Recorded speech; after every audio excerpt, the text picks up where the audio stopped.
Hola jóvenes, empezamos con educación física ya en nuestra cuarta semana de trabajo que corresponde del 1 al 5 de marzo con fecha sugerida de entrega viernes 5 de marzo. Les recuerdo y los invito por favor a que se pongan al corriente con sus actividades, que revisen bien las guías de trabajo que son estas con las que trabajamos, eh, porque bueno, hay algunos que se les pasa hacer una actividad o dos actividades y al final, como les comenté, pues todo suma. Entonces, la invitación es que también hagan esa labor de revisar bien qué es lo que tienen, qué es lo que han enviado. Si tienen duda, pueden preguntar, porque muchas veces dicen, ya lo envié, profe, pero pues la verdad es que no ha llegado o no han enviado. Entonces, para que no tengamos malos entendidos, por favor los invito a que revisen bien las actividades. Si las tienen en su libreta y por alguna razón me las enviaron o yo borré la foto, lo que sea, pues si lo hicieron, solamente es tomar la foto y reenviarla. Pero sí, por favor les pido que revisen sus actividades y comparen con la guía a ver qué tanto han avanzado. Bueno, pues entramos al tema de esta semana. Vamos a hablar sobre dieta variada y equilibrada. Recuerden que hemos estado hablando sobre el plato del buen comer, la jarra del buen beber, hábitos de vida, de estilo de vida. Bueno, pues ahora vamos a hablar de una dieta variada y equilibrada. Esto es altamente recomendable, tratar de seguir una dieta que sea variada, que sea equilibrada, ya que con eso se pueden aprovechar todos los nutrientes y se le da al cuerpo el contenido calórico y energético y proteínico que necesita para funcionar. Esto utilizando los alimentos de manera adecuada. Ya saben la recomendación, pues un alimento de cada grupo es lo más recomendable. No seguir una dieta variada o equilibrada puede tener ciertas afectaciones en algunos órganos que conforman nuestro cuerpo. El ejemplo más sencillo, o sistemas, por ejemplo, el ejemplo más sencillo es que si no tomamos nada de agua, siempre vamos a estar deshidratados, vamos a tener dolores de cabeza, porque a nuestro cuerpo le hace falta el agua pura, el agua líquida, no disuelta en refresco, no diluida en sobres de sabor, no en jugos, porque pues no es lo mismo, ¿no? Estamos metiendo azúcar.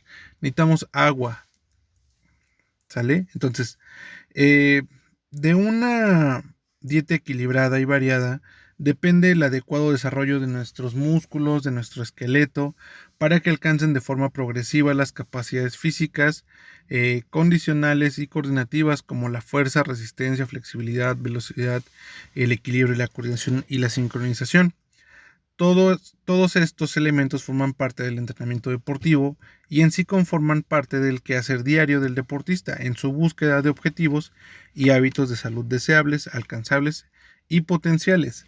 Pero esto no solamente se centra en los deportistas, que obviamente ellos tienen que llevar una dieta de acuerdo al deporte que practican. Por ejemplo, no podemos tener a un futbolista muy musculoso que tenga mucha masa muscular porque se volverá un futbolista lento, ¿sí? Tampoco puede ser un futbolista completamente delgado porque perderá al choque cuerpo con otros jugadores. Entonces, en el básquetbol lo mismo, ¿no? Necesitamos mucho calcio para que los huesos se estiren, mucha proteína para que las fibras musculares resistan las condiciones del básquetbol, ¿sí? Y además, cada ejercicio va moldeando tu cuerpo de manera diferente. Pero les repito, esto no solamente aplica para los deportistas profesionales o semiprofesionales, sino para nuestra vida diaria también. Si como seres humanos no tenemos una correcta alimentación, pues ¿qué puede pasar? Pues vamos a sufrir de desnutrición, falta de vitaminas, y lo que va a pasar es que no vamos a alcanzar nuestro desarrollo óptimo, ¿no? ¿Qué es lo que puede pasar? Que a lo mejor si nuestra meta fisionómica era medir 1,65, pues nos podemos quedar en los 1,60, en los 1,55, en los 1,50.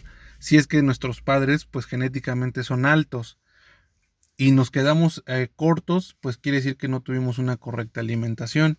Y eso, bueno, pues entra dentro de muchas carencias que podamos tener, pero el que tu cuerpo no se desarrolle correctamente también puede tener que ver una alimentación que no haya sido variada o que haya tenido mucha ingesta de dulces y golosinas, que no importa si tus papás te alimentaban bien, pero tú te la pasabas en la escuela comiendo sabritas, refrescos y todo eso, pues contrarrestaba todo el bien que te hacían tus papás, y es por eso que tu cuerpo no alcanzó o no alcanzaba o no alcanza a desarrollar todas sus cualidades o todas sus habilidades. A lo mejor tú, por más que quieres jugar básquetbol, pero mides 1,50, ¿qué va a pasar? Te vas a topar con jóvenes de 1,70, de 1,80 de tu misma edad, y no vas a poder competir físicamente contra ellos. Pero bueno, para lograr una alimentación balanceada nos podemos poner como base o ejemplo en la jarra del buen beber, el plato del bien comer, pues son pilares en la vida de los deportistas. Entonces, además, deben recordar establecer hábitos saludables como parte de sus actividades diarias, realizar al menos 30 minutos de actividad física, establecer bien sus horarios, tratar de que no se descompensen en su alimentación, o que ya estén desayunando a la 1, 2 de la tarde y comiendo a las 6 y cenando a las 10, 11 de la noche. Eso no es establecer horarios de alimentación, ¿sí? ¿Por qué? Porque en la noche ya no vas a digerir bien esa comida que tú hayas hecho, entonces por más saludable que sea, pues no se va a aprovechar. Y eso no quiere decir que levantemos a nuestros papás a que nos hagan de desayunar a las 8 de la mañana. Si nuestros papás tienen otras actividades, pues nosotros podemos ir aprendiendo a hacer nuestros alimentos y nosotros establecer nuestros horarios de alimentación. De estos factores depende la calidad de vida que se llegue a desarrollar. Factores como la alimentación, horas de sueño, higiene personal, la frecuencia con la que se realiza la actividad física, van marcando el desgaste anatómico y fisiológico del ser humano. Una característica de los hábitos es la constancia de su práctica, tomando en conciencia de su importancia, que era lo que ya habíamos comentado. Por ejemplo, ahorita en cuestión de pandemia, pues a lo mejor muchos no antes salían a jugar o participaban en un equipo de fútbol, béisbol o básquetbol, pues ahorita ya no lo pueden hacer, ¿sí? Al menos en muchas partes todos esos torneos o actividades pues están suspendidas. ¿Qué es lo que pasa? Pues que estos jóvenes dejaron de practicar ese deporte y el cuerpo vuelve a sufrir una transformación, ya que pierden ese desgaste físico, ese mantenimiento físico que tenían al hacer deporte, se vuelve en grasa, en cuestiones físicas o musculares. ¿Por qué? Porque tu cuerpo pasó de un ritmo muy dinámico a estar estático, y esto pues atrofia los músculos, atrofia los movimientos. En cuanto podamos volver a jugar o hacer nuestros torneos, pues nos daremos cuenta que hemos perdido ritmo, hemos perdido condición, y será un proceso de retomar otra vez esa actividad física. Bueno, entramos a la actividad número 4. Con base en la información que ya poseemos hasta el momento sobre todos los temas que hemos visto de alimentación y vida saludable, vamos a diseñar una dieta balanceada para 5 días, utilizando como base la rueda del buen comer y la jarra del buen beber, además de agregar un hábito saludable a cada día. Aquí les dejo un ejemplo. Por ejemplo, desayuno, medio vaso de leche, 2 vasos de agua, un pan, un huevo y frijoles y una fruta. Comida, 2 vasos de agua, un vaso de agua de fruta sin azúcar, un pedacito de carne, arroz, verdura y una tortilla o tortilla. Para la cena tenemos vaso de agua, una taza de café sin azúcar, atún, galletas y una fruta. Como hábito, haremos ejercicio 30 minutos y procuraremos dormir nuestras 8 horas. Este es solo un ejemplo de cómo ir desarrollando una dieta balanceada. Para eso ustedes van a revisar bien la tablita del plato del buen comer y la jarra del buen beber. Nota muy importante, y se las voy a remarcar por acá en rojo. Aquí está, a ver, nota. Es importante que consideres alimentos que puedes encontrar en tu comunidad, pero sobre todo en tu hogar. No es obligatorio que lleves a la realidad esta alimentación y recuerda que hay expertos en la salud que en caso de ser necesario te brindarán una dieta adecuada a tus necesidades. Este ejercicio es solo para que te des cuenta qué tanto has aprendido sobre alimentación saludable y a lo mejor inconscientemente qué tanto o qué tan bien comemos saludablemente. A lo mejor algunos de ustedes me dicen, ¿sabe qué, profe? Pues mi mamá me hace sopita de verduras con pollo y pues está bien integrada ahí mi dieta, ¿no? Me como una tortilla, mi vaso de agua simple y perfecto, ¿sale? Incluyo todos los grupos, incluyo todo. Pero bueno, no es necesario que se sometan a esta dieta, solamente es un ejercicio de escribirla. Tampoco quiero que empiecen con sus papás de, papá, es que tengo que comprar esto, es que tengo que comprar el otro. No, por eso dice ahí, que tengas en tu hogar. ¿Por qué? Porque entonces vamos a reflejar lo que normalmente comemos o lo que normalmente tenemos acceso, o incluso algunos tendrán por ahí alguna huerta o alguna fruta sembrada en su casa o alguna verdura, entonces pues las incluimos. Bueno, jóvenes, pues esta es la actividad número 4 de educación física. Bueno, para habilidades digitales, en esta semana vamos a trabajar sobre el diseño de una wiki. Como ya saben, la semana pasada vimos que es una wiki. Les repito, se refiere a un sitio donde puedes tener páginas, las cuales tienen la capacidad de ser editadas gracias a los múltiples voluntarios que se conectan a través de un navegador. Dentro de este lugar los usuarios pueden crear y modificar un mismo texto, el cual asimismo puede ser compartido de manera fácil y rápida. Este es considerado como uno de los mejores formatos para realizar trabajos colaborativos en la web, como crear una wiki en Google Sites. Que bueno, vamos a entrar. Esta actividad pues sí la tendrán que hacer tal vez a lo mejor desde un café internet, no se llevan más de una hora. Entonces también la pueden intentar elaborar desde su celular, pero les recomiendo, es más fácil hacerlo desde una computadora. Pero si no pueden salir de su casa o tienen una papelería o un sitio de computadoras pues lejos, lo pueden intentar desde su celular. ¿Cómo crear una wiki? Bueno, pues antes de comenzar debes acceder a la página web que te dejo ahí en ese link. Una vez que ingreses vas a esta dirección y debes ingresar tu correo de Gmail. Si no tienen un correo de Gmail, pues tendrán que crear uno. Antes de seguir con los siguientes pasos, cuando ya hayas accedido, debes presionar el botón crear, que podrás encontrarlo en la parte inferior y resaltado con el color rojo. Una vez que lo hayamos presionado, se abrirá un formulario el cual debemos llenar, introduciendo cuál será el nombre del sitio que estás creando, además de una breve descripción sobre el sitio y los temas que irán a estar allí expuestos. El nombre del sitio, les repito, será su nombre, ¿sí? Por ejemplo, Juan Pérez, primer año, BD 232. Una vez que hayas creado la identidad de tu sitio web, debes acceder al menú de opciones donde podrás seleccionar el diseño de tu página.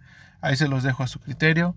Ahí ustedes van a ocupar las plantillas que ahí se muestran. Una vez que hayas culminado con la sección de crear y edición de la página, solo debes de presionar el botón crear sitio.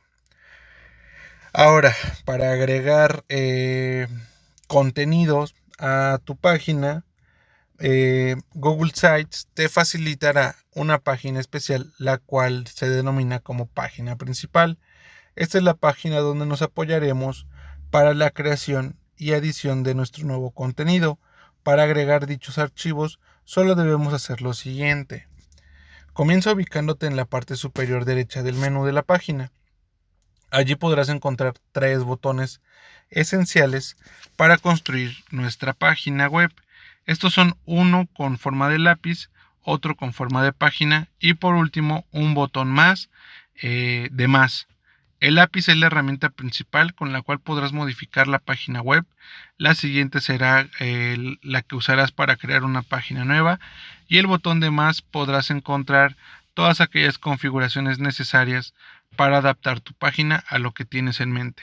Una vez que te hayas familiarizado con todas las opciones que la página te ofrece, debes pulsar sobre el botón modificar, y allí podrás fijarte que dicha página se convertirá en un documento donde podemos escribir, borrar e incluso utilizar múltiples opciones de formato. Una vez que tu documento esté listo, solo debes dar en guardar, y de manera automática verás que dicho documento se convertirá en una página web y listo. La página estará completa para ser leída y disfrutada por múltiples usuarios.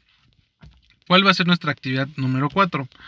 Con ayuda de la información y el video de YouTube que te dejo aquí abajo, vas a realizar una wiki que tenga una imagen, un video de YouTube y un documento de Word. Aquí te dejo un ejemplo. Entonces, ya que hayan revisado su material, por favor entran a esta liga de YouTube, al ejemplo, para que puedan realizar ustedes su wiki. Cuando ya tengan su link, lo que van a hacer es compartirme ese link vía WhatsApp o correo electrónico, que mi correo electrónico pues bueno se encuentra al inicio y al final de esta guía. Entonces esta es la actividad. Les recomiendo que vean primero estos videos para que después sea ya más fácil saber qué es lo que tienen que hacer. Entonces, por favor, sigan las indicaciones. Como se darán cuenta, esto es paso a paso. Primero del diseño de una wiki y después de cómo agregar contenido. Y esa es la actividad número 4 de habilidades digitales. Si tienen duda, pues me pueden ir preguntando. Pero sí, primero les pido que lean la información, revisen los videos, y si de ahí tienen duda, con gusto los puedo atender. Bueno, para la materia de historia, igual para esta cuarta semana de trabajo, vamos a hablar sobre los antecedentes sociales, económicos, culturales y políticos para comprender cómo se dio inicio a la guerra de independencia de México de la Nueva España, o de España, perdón.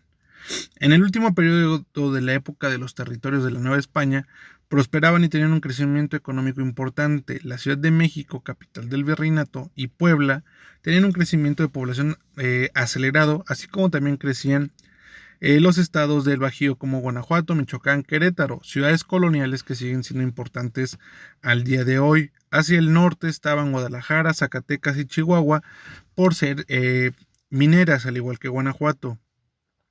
Y por último, el virreinato tenía en Veracruz su puerto más importante, ya que era el que lo conectaba con España. Y al suroeste del país, la ciudad más destacada e importante culturalmente era Oaxaca.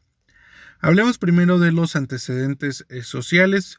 La Nueva España, como siempre lo ha sido, era un país de contrastes, pues la riqueza se concentraba en una minoría formada por españoles, peninsulares y criollos. Recuerden que los peninsulares son los que llegaban directamente desde España, y los criollos eran hijos de españoles, pero nacidos ya en México o en la Nueva España.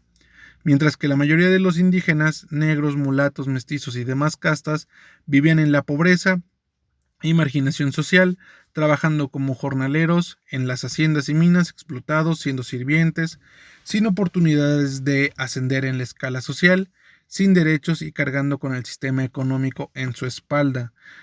Pues sonará algo muy similar, ¿no?, a lo que vivimos todavía el día de hoy. Mientras unos vivían en la opulencia, otros vivían prácticamente en la esclavitud.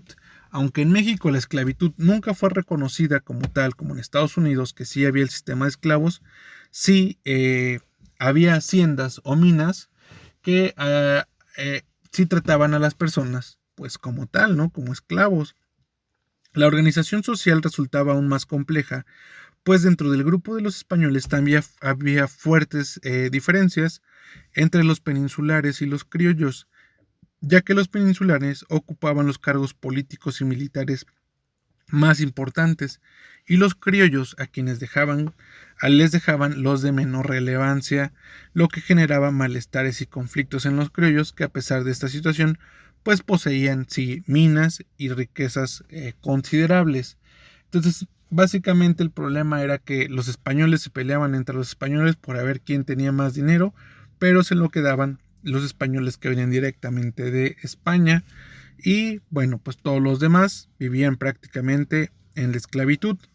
Los antecedentes económicos, ¿recuerdan las reformas borbónicas? Bueno, pues buscaban centralizar el poder y modernizar el aparato burocrático, pero también pretendían incentivar la economía en provecho de la corona española. Recuerden que lo que quería la corona española era que todo el dinero, todos los recursos que se extraían de las minas, de los impuestos del virreinato, tenían que llegar a la corona. Bueno, pues para contrarrestar esto, se establecieron algunos impuestos extraordinarios que empobrecieron a la población, generando malestar en los criollos, que eran dueños de minas y haciendas, pero también entre los comerciantes. En comparación con los súbditos españoles, los novohispanos pagaban un 70% más de impuestos a la corona, que atravesaba por una crisis económica y política, pues necesitaba recursos para sostener los conflictos bélicos que tenía contra Francia e Inglaterra. De esto ya hemos hablado. Entonces, ¿cuál era el problema? Si tú vivías en España y tú eras un español o un criollo que vivía en el virreinato en México, pagabas 70% más de impuestos que los españoles que vivían en España. Entonces esto no les parecía ni a los peninsulares, ni mucho menos a los criollos, que pues ya eran marginados por sus propios connacionales, pues esto los dividía aún más. La corona española comenzó a utilizar los recursos propios que en principio eran destinados para beneficio de la población, es decir, la corona tenía dinero que no solamente era para mantener al rey y a su familia, sino que con ese dinero también hacían obra pública.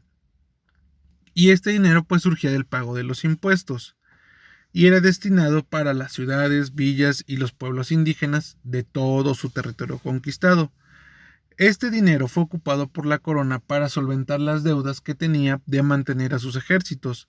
Una vez que lo tomaron, jamás lo volvieron a regresar, ya que eran préstamos al rey.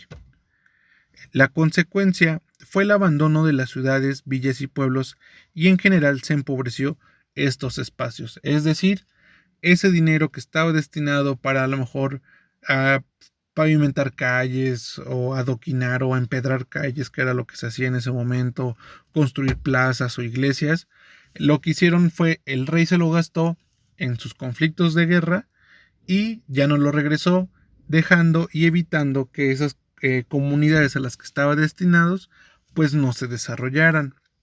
El colmo de esta política fue cuando en 1804 se promulgó el decreto de la consolidación de los vales reales, que permitió a la corona usar fondos de la iglesia. Estos fondos de la iglesia los ocupaba para ofrecer créditos a hacendados, mineros y comerciantes, ya que en ese tiempo no existían los bancos y solo la iglesia tenía el poder económico y la riqueza para realizar estos préstamos. Al apoderarse la corona de este recurso, dejó a la población en total abandono. Es decir, la iglesia siempre ha tenido mucho dinero.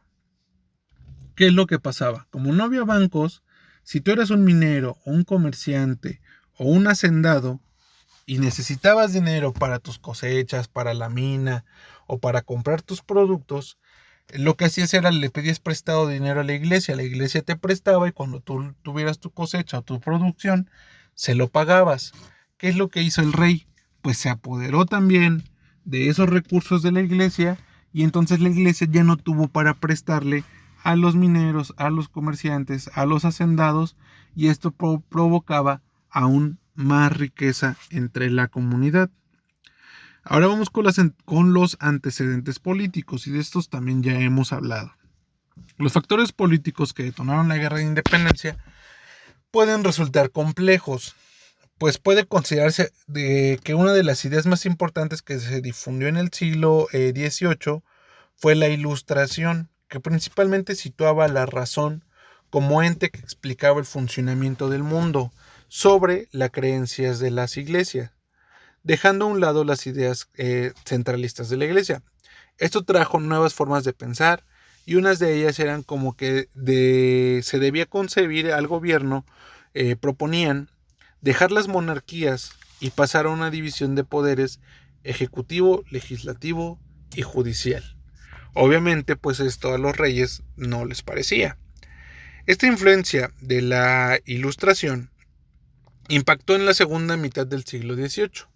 En algunos países como Estados Unidos se logró independizar o emancipar de Inglaterra en 1776 a 1783. Obviamente también hubo un conflicto bélico contra Inglaterra, pero pues esa es historia de Estados Unidos. Y después de que se independizaron de Inglaterra, se estableció una república que continúa hasta el día de hoy. Los ingleses pues sí también manejan una monarquía y de hecho vive a esa monarquía hasta el día de hoy. Lo mismo sucedió en Francia, que pasó por un proceso revolucionario en 1789 y 1999, donde el rey no solo fue depuesto, sino decapitado para dar origen a una organización republicana. Entonces la república era como lo que traía esta nueva idea de la Ilustración y dejar a las monarquías en el pasado. En concreto, la Ilustración busca el progreso de la humanidad a través de la ciencia, que dio origen a la revolución industrial, y de valores como la igualdad, de modo que surgió una nueva noción política basada en el contrato social y en la democracia partiendo del liberalismo. Otro factor político fue la ocupación de Napoleón a España. Recuerden que de esto ya hemos hablado. Desestabilizó el orden político de la Nueva España, pues discutía sobre si ser leal al nuevo gobierno de José Bonaparte o proclamar su independencia, que es lo que pasó aquí en México, con el pretexto de no reconocer la monarquía o el reinato del francés José Bonaparte, que es lo que hicieron los mexicanos, dijeron pues nos independizamos mejor de ellos, ¿no? Entonces este conflicto en nuestro país resultó en un golpe de estado al virrey, que se llamaba en ese momento Iturrigaray, quien apoyaba a los criollos en las discusiones donde se planteaba independizarse de los invasores franceses. Los españoles peninsulares no les pareció esta postura, lo derrocaron e impusieron a un nuevo virrey, a Francisco Javier Venegas, para contrarrestar a los españoles peninsulares. Los españoles criollos siguieron conspirando, siendo la conspiración más importante la conspiración de Querétaro, donde estuvieron involucrados el cura Miguel Hidalgo, José Fortis de Domínguez, Ignacio Allende y Juan Aldama, entre otros. Yo sé que estos temas de historia a lo mejor ustedes ya los vieron en la secundaria, pero confío que ya empezamos a reconocer sobre todo estos últimos nombres. Ahora, pues los antecedentes culturales, las ideas de la Ilustración fueron traídas desde la Nueva España a través de las reformas borbónicas. Se hablaba de este tema en las universidades, donde los hijos de los criollos estudiaban, quienes comenzaron a criticar el régimen de la monarquía absoluta y el enorme poder de la Iglesia, además de que se sentían desplazados por los peninsulares. Volvemos al pleito entre españoles peninsulares y españoles criollos. Fueron construyendo un discurso que podría denominarse como nacionalista, enalteciendo el pasado prehispánico, y se asumieron como herederos de las culturas precolombinas, es decir, que los criollos, los hijos de españoles nacidos ya en México, se dijeron, a ver, nosotros ya no somos españoles, nosotros somos criollos, nosotros somos los descendientes de los pueblos precolombinos, nosotros somos descendientes y vamos a defender a toda la cultura prehispánica. Y con esto se separaban completamente de la idea de ser español o de ser español 100%. ¿Sí? Una nación muy patriótica comenzó a surgir y acuñó diversos símbolos como la Virgen de Guadalupe, que representaba el mestizaje producido en México.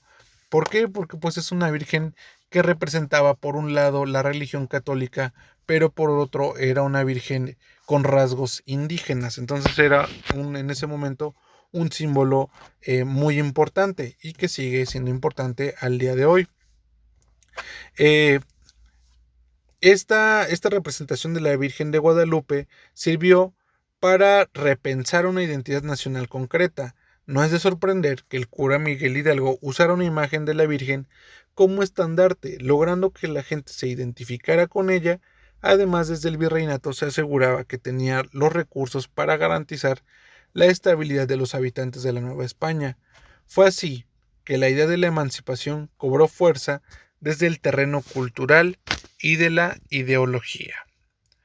Bueno, pues es algo de historia separada en diferentes aspectos: político, cultural, económico y social.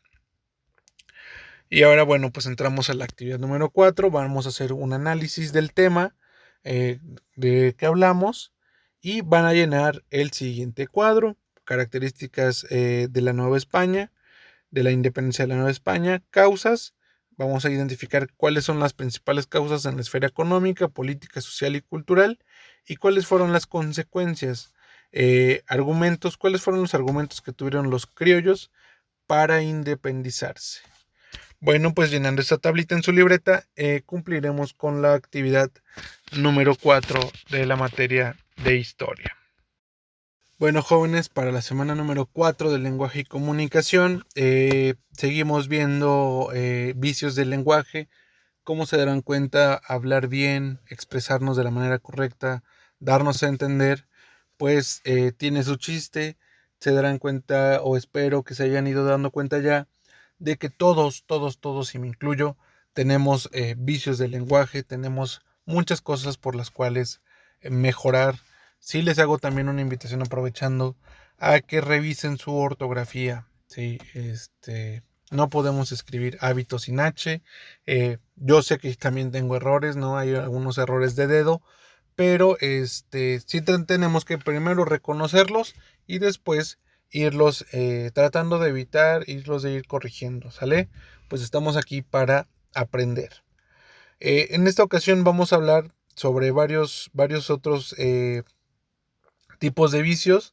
En esta ocasión vamos a hablar también sobre arcaísmo. Bueno, ¿qué son los arcaísmos? Son palabras que resultan anticuadas debido a la evolución del lenguaje o de la lengua y que se han dejado de usar en algunas regiones. ¿Sí? Las lenguas evolucionan cuando sus habitantes agregan elementos y las modifican, como los neologismos que ya vimos. ¿Sí? Que son palabras que son nuevas y tienen un nuevo significado. Por el contrario, los arcaísmos son palabras que se dejan de utilizar y que para las nuevas generaciones como ustedes pueden resultar extrañas. En cambio, este cambio provoca que se conserven elementos que en algunas regiones ya no se usan porque son viejos o han pasado de moda. En la escritura, los arcaísmos tienen cierto valor artístico porque a veces, al ser elementos en desuso que conservan cierta belleza o precisión en su significado, los hace idóneos para comunicar un mensaje más elaborado. Por ejemplo, leer hoy Don Quijote de la Mancha parece difícil por la cantidad de arcaísmos que posee. Si bien se encuentran en la lengua española, no son los mismos en todas las regiones y países. Es posible que en México se empleen algunas expresiones cotidianas que en España son arcaísmos. Por ejemplo, la palabra disque o el verbo conjugado recibirse. ¿Sí?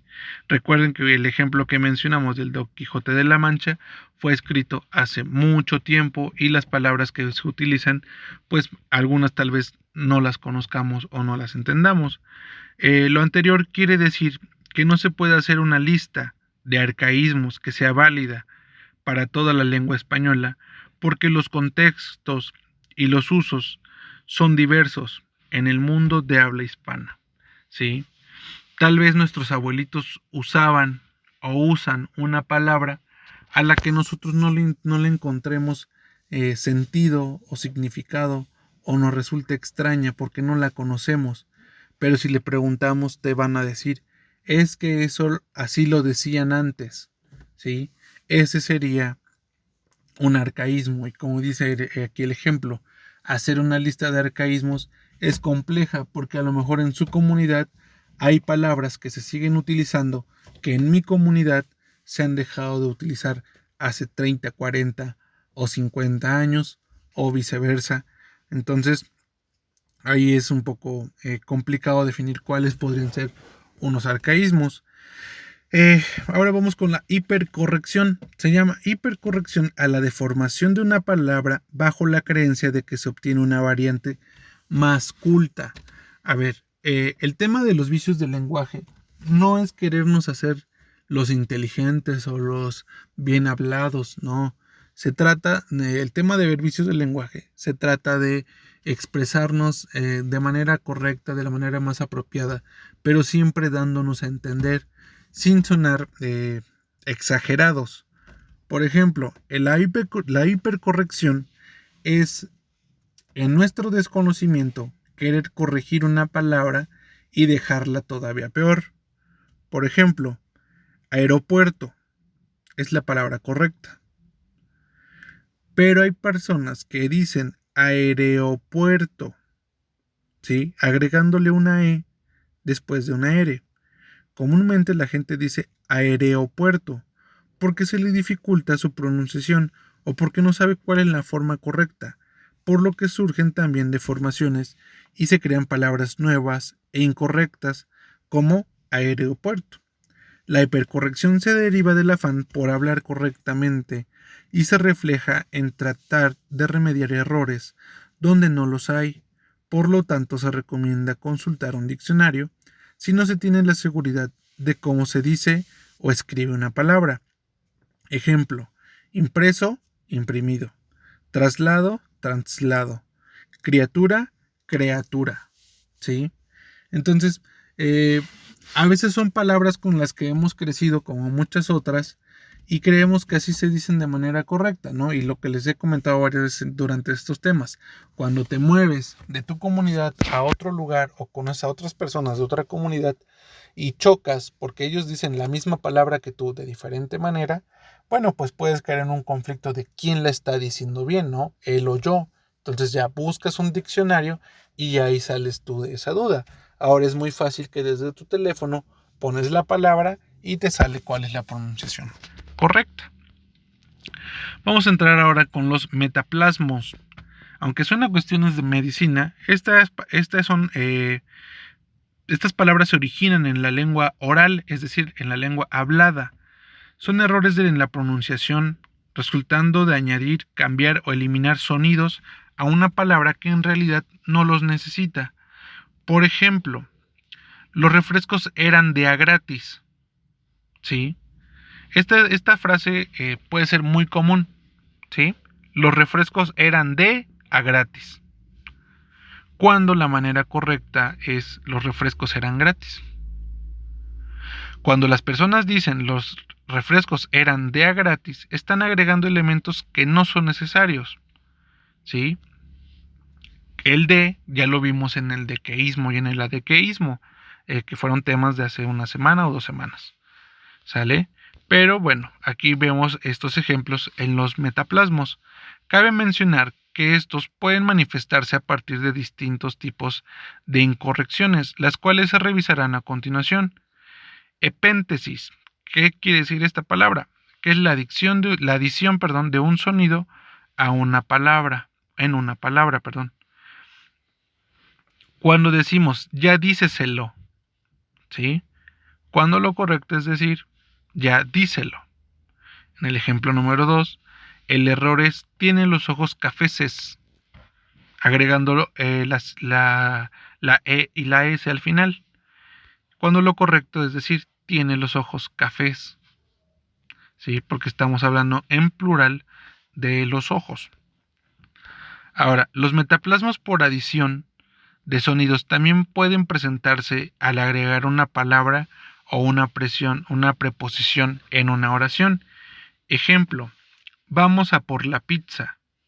Cuando lo correcto es decir solo vamos por la pizza.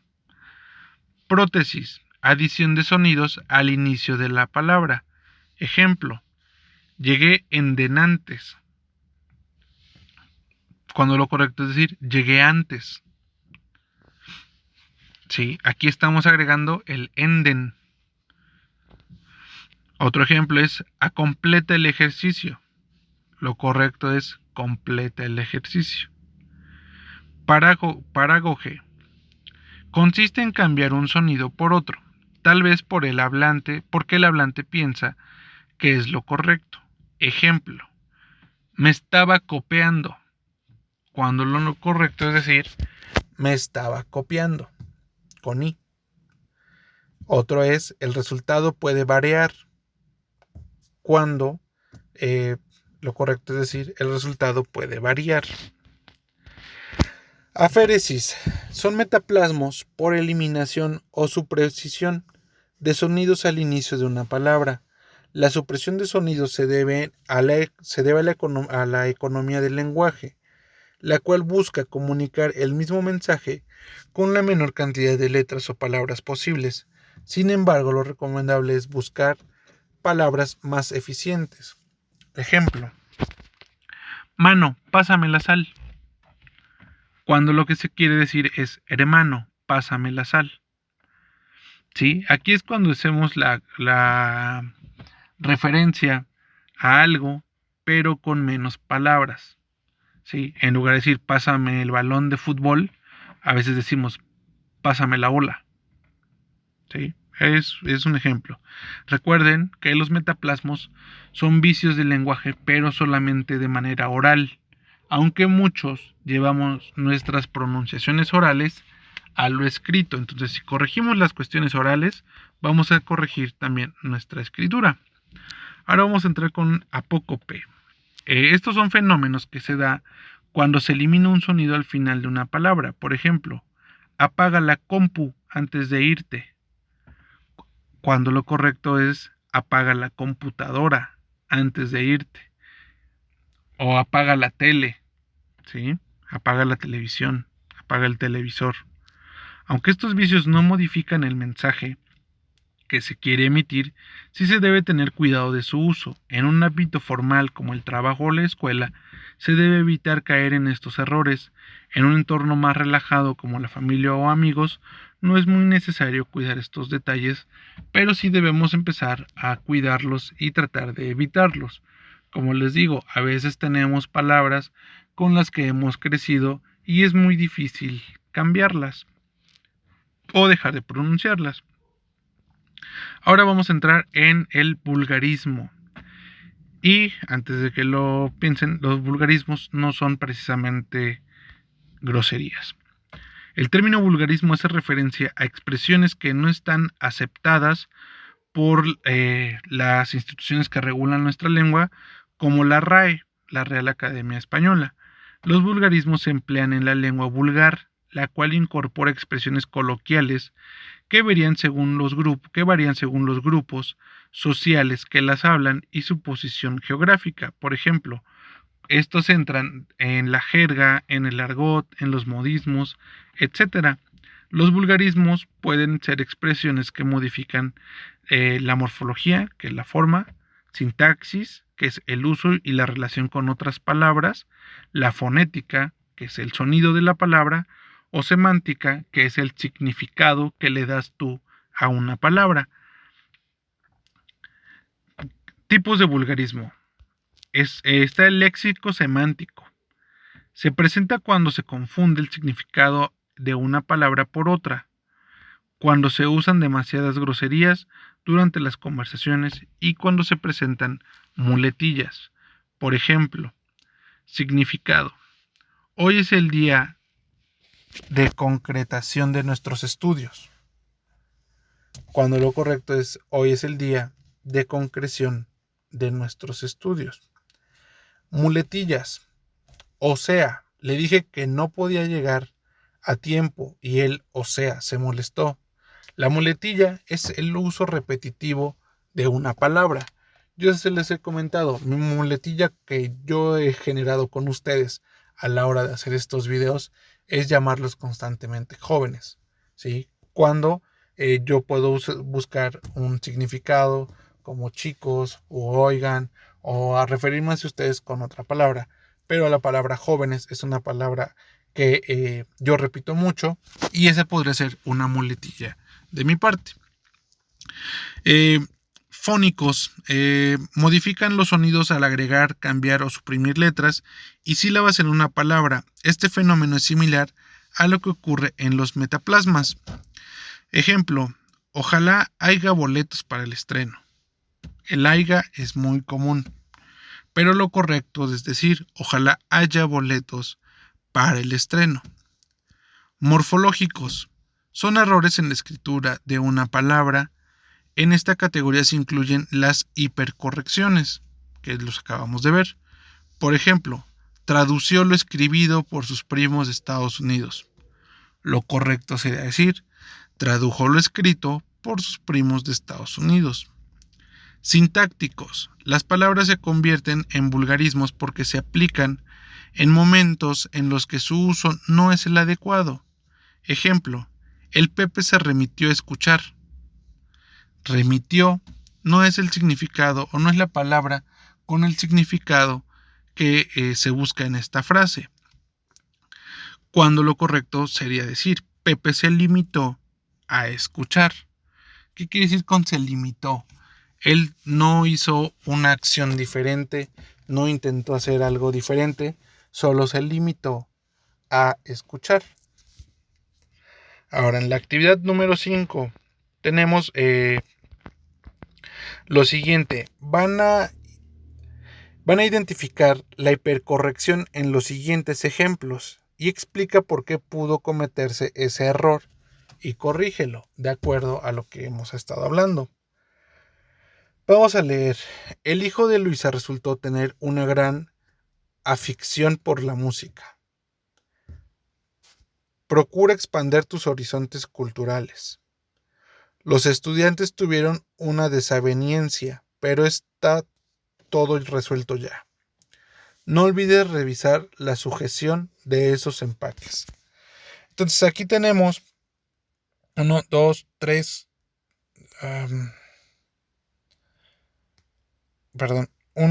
4 enunciados para corregir. Y por último vamos a reescribir los siguientes mensajes en un código formal, de manera que no contengan errores y sean aceptados en el contexto laboral o académico. Aquí les dejo mensaje 1, mensaje 2 y mensaje 3. Mensaje 2. No te voy a creer que viniste a la fiesta sin pasar por María. Si clarito escuché que le dijiste que se estuviera lista antes de las 5 para que no te hiciera esperar. De seguro está bien enojada porque la dejaste plantada. ¿Ya escucharon? Entonces vamos a corregir este mensaje a un lenguaje formal. Bueno, chicos, pues estas son las actividades de las materias para esta cuarta semana. Les reitero la invitación a que se pongan al corriente con las actividades para que no se atrasen.